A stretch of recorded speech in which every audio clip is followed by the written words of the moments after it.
ស្វែងយល់ពីកម្ពស់108ម៉ែត្ររបស់ព្រះពុទ្ធបដិមានៅលើខ្នងភ្នំបូកូក្នុងវីដេអូនេះខ្ញុំបានសូមលម្អិតជូនបងប្អូន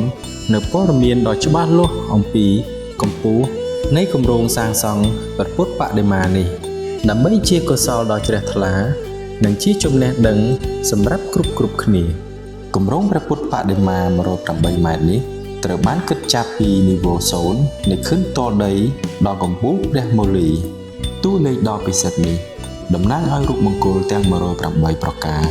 ដែលមានចរិតលើស្នាមព្រះបាទរបស់ព្រះសម្មាសម្ពុទ្ធជាព្រះបរមគ្រូនៃយើងតោះយើងមកមើលពីផ្នែកនីមួយៗនៃព្រះពុទ្ធបដិមាមួយអង្គនេះខឿនទ្រទ្រង់ចំនួន3ថ្នាក់ត្រូវបានសាងសង់យ៉ាងរឹងមាំមានកម្ពស់សរុបរហូតដល់ 13.5 ម៉ែត្រខឿននេះមិនត្រឹមតែជាគ្រឹះដ៏រឹងមាំប៉ុណ្ណោះទេថែមទាំងជាទីសម្រាប់តម្កល់ព្រះពុទ្ធបដិមាអង្គតូចៗចំនួន 84,000 អង្គផងដែរបន្ទាប់មកយើងនឹងឃើញបាឡាំការជូបរៀងរង្វង់ជាទីដែលព្រះអង្គគង់ប្រថាប់បាឡាំងនេះមានកម្ពស់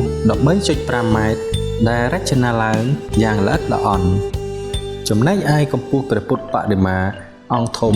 គង់ជាភ្នែនវិញមានកម្ពស់រហូតដល់ 81 ម៉ែត្រសរុបមកកម្ពស់សរុបនៃព្រះពុទ្ធបដិមាដ៏អស្ចារ្យនេះ